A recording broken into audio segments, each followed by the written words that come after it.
Hoy vamos a sumergirnos en la fascinante vida de Eliseo, un hombre cuya existencia fue marcada por milagros extraordinarios y una fe inquebrantable. Su historia comienza de una forma inesperada, en un campo de Ebol-Miala. Eliseo, hijo de Safat, estaba arando la tierra con 12 yuntas de bueyes, un hombre dedicado a su trabajo y a su familia. Pero un día, el profeta más grande de Israel, Elías, pasó junto a él, sin decir una sola palabra. Elías se quitó su manto y lo arrojó sobre los hombros de Eliseo. Ese simple gesto fue una llamada divina, un punto de inflexión que cambiaría su vida para siempre. Eliseo entendió el significado. Dejó inmediatamente los bueyes y corrió tras Elías.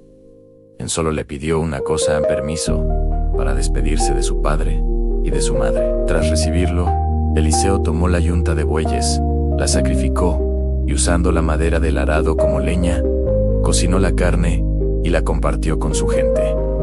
Fue un acto de renuncia total. Quemó los puentes con su pasado para abrazar un futuro incierto, pero lleno de propósito. Desde ese día, se convirtió en el siervo y discípulo de Elías. Durante años, Eliseo caminó junto a su maestro, observando en silencio, aprendiendo de cada palabra y de cada milagro. Vio el poder de Dios actuar a través de Elías y su corazón se preparaba para lo que vendría. Finalmente, llegó el día en que Elías sería llevado al cielo. El momento de la despedida era inminente, pero Eliseo se negaba a separarse de su mentor. Emprendieron un último viaje juntos, desde Gilgal hasta Betel, luego a Jericó y finalmente al río Jordán. En cada parada, otros profetas le decían a Eliseo que su Señor sería apartado de él, pero su respuesta era siempre la misma, firme y decidida: vive el Señor y vive tu alma, que no te dejaré.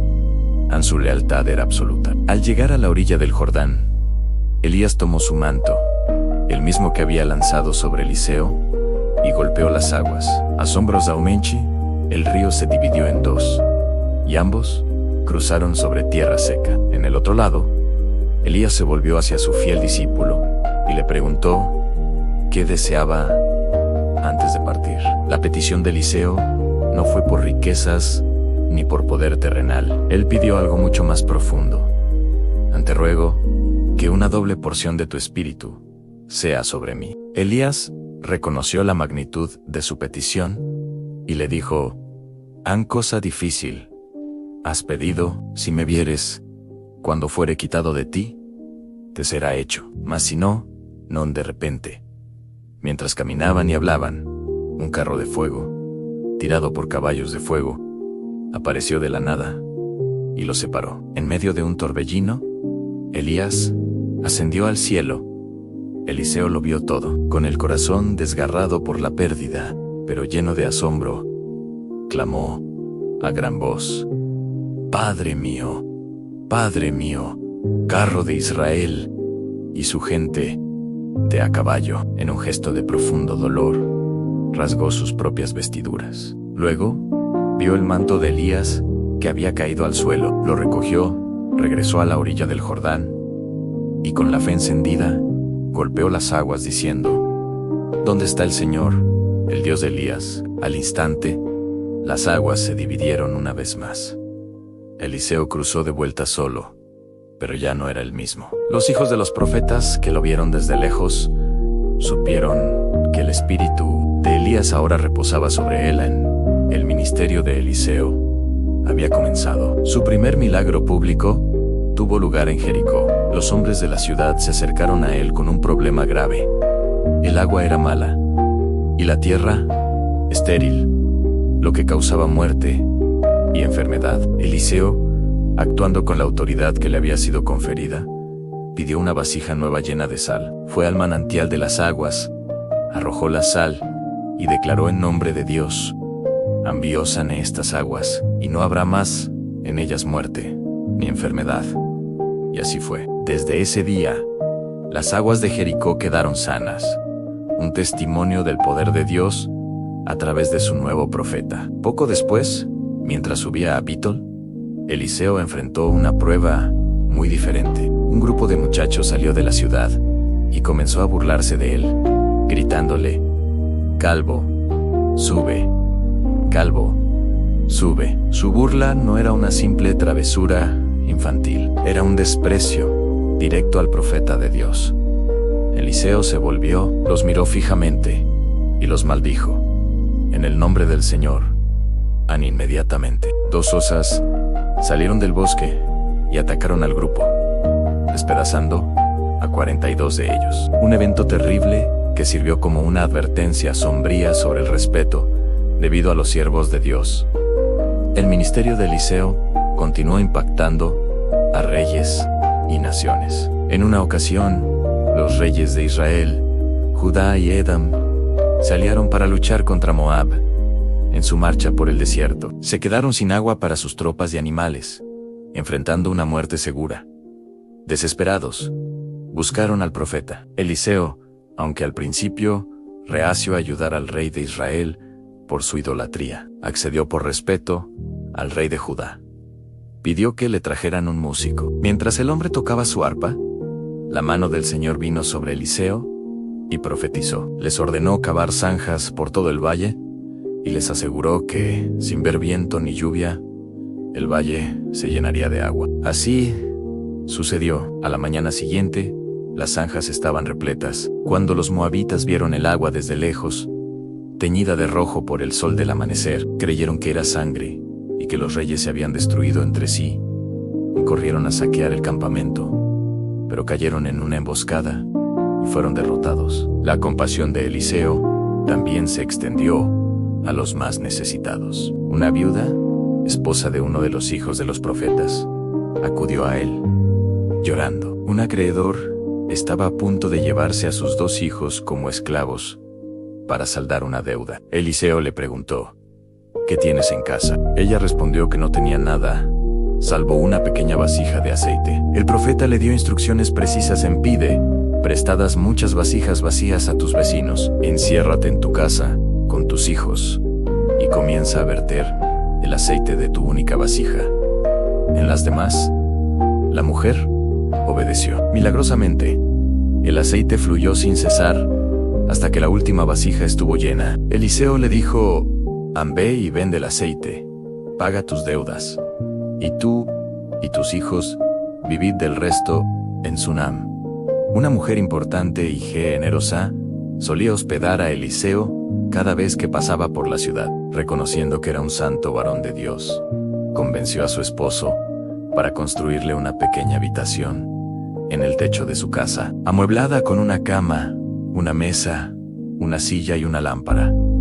Eliseo, agradecido por su hospitalidad, quiso recompensarla. A través de su criado Gizi, se enteró de que ella no tenía hijos y su esposo era ya anciano. Eliseo la llamó y le profetizó: «En el año que viene, por este tiempo, abrazarás un hijo Han».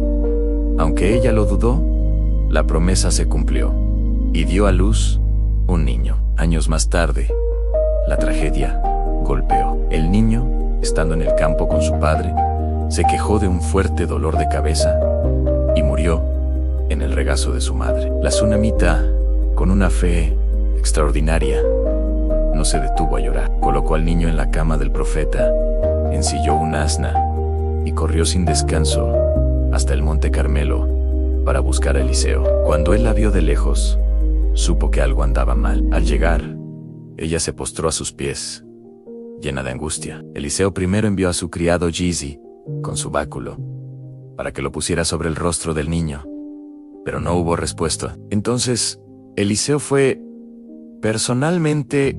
Al llegar, oró al Señor, se tendió sobre el cuerpo frío del niño, boca sobre boca, ojos sobre ojos, y el cuerpo comenzó a calentarse. Se levantó, caminó por la casa y volvió a tenderse sobre él. Entonces, el niño estornudó 7 veces y abrió los ojos.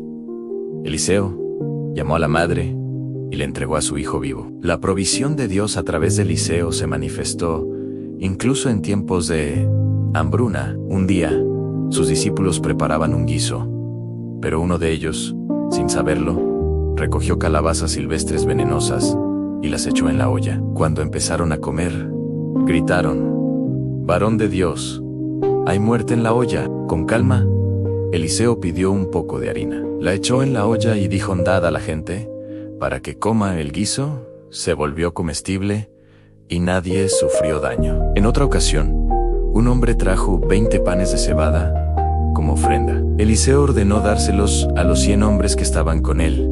En su siervo dudó: ¿cómo podría tan poco pan alimentar a tantos? Pero Eliseo insistió, declarando la palabra del Señor.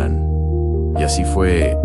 Todos comieron hasta saciarse, y todavía sobró. Quizás uno de sus milagros más famosos es la sanación de Naamán, el general del ejército sirio. Era un hombre valiente y respetado, pero sufría de lepra. Una joven esclava israelita que servía a su esposa le habló del profeta en Samaria que podía sanarlo. Naamán viajó a Israel con una carta del rey de Siria y valiosos regalos. Cuando llegó a la casa de Eliseo, el profeta ni siquiera salió a recibirlo. Envió a un mensajero con una simple orden: «Ve y lávate 7 veces en el río Jordán, y tu carne se restaurará, y serás limpio». Naamán se enfureció, se sintió despreciado y consideró los ríos de Damasco mejores que las aguas de Israel. Pero sus siervos lo convencieron de obedecer. A regañadientes fue al Jordán y se sumergió 7 veces. Al salir del agua la 7ª vez, su piel estaba completamente restaurada, suave como la de un niño. Regresó a Eliseo lleno de gratitud, declarando: «He aquí, ahora conozco que no hay Dios en toda la tierra, sino en Israel». Sin embargo, Gizi, el criado de Eliseo, vio una oportunidad para enriquecerse. Corrió tras Naamán y, mintiendo, le pidió plata y vestidos en nombre de su señor. Al regresar, Eliseo lo confrontó, sabiendo lo que había hecho. Como castigo por su codicia y engaño, la lepra de Naamán se pegó a Gizi y salió de la presencia del profeta blanco como la nieve. Los milagros de Eliseo a menudo desafiaban las leyes de la naturaleza. Un día, mientras los hijos de los profetas cortaban madera cerca del Jordán, a uno de ellos se le cayó el hierro de su hacha al agua. Se angustió mucho, porque el hacha era prestada. Eliseo cortó un palo y lo arrojó al lugar donde había caído el hierro. Sorprendentemente, el pesado hierro flotó hasta la superficie, y el hombre pudo recuperarlo. La visión espiritual de Eliseo también protegió a Israel. El rey de Siria estaba en guerra con Israel, pero cada vez que planeaba una emboscada, Eliseo lo sabía y advertía al rey de Israel, frustrando los planes sirios una y otra vez. Furioso, el rey de Siria envió un gran ejército para capturar a Eliseo en la ciudad de Dotanán. Por la noche, rodearon la ciudad. A la mañana siguiente, el criado de Eliseo se levantó y vio las tropas, los caballos y los carros. Lleno de pánico, gritó: «Señor mío, ¿qué haremos? ¿Qué haremos?». Eliseo le respondió con calma: «No tengas miedo, porque más son los que están con nosotros que los que están con ellos». Luego, oró para que los ojos de su siervo fueran abiertos. Y el joven vio que la montaña estaba llena de caballos y carros de fuego alrededor de Eliseo. Cuando los sirios avanzaron, Eliseo oró de nuevo, pidiendo que fueran cegados. Dios respondió, y el profeta condujo al ejército ciego hasta el centro de Samaria, la capital de Israel. Una vez allí, oró para que sus ojos fueran abiertos. El rey de Israel quiso matarlos, pero Eliseo lo detuvo. En un acto de increíble misericordia, les ordenó darles de comer y beber, y enviarlos de vuelta a su señor, incluso en la muerte. El poder de Dios, asociado a Eliseo, permaneció. Años después de su entierro, unos hombres estaban sepultando a un muerto cuando fueron sorprendidos por una banda de merodeadores. Apresuradamente, arrojaron el cadáver en la tumba de Eliseo. En el momento en que el cuerpo tocó los huesos del profeta, El hombre revivió y se puso de pie. La vida de Eliseo, desde su llamado en el campo hasta el milagro póstumo en su tumba, es un testimonio asombroso del poder de Dios, obrando a través de un siervo fiel en su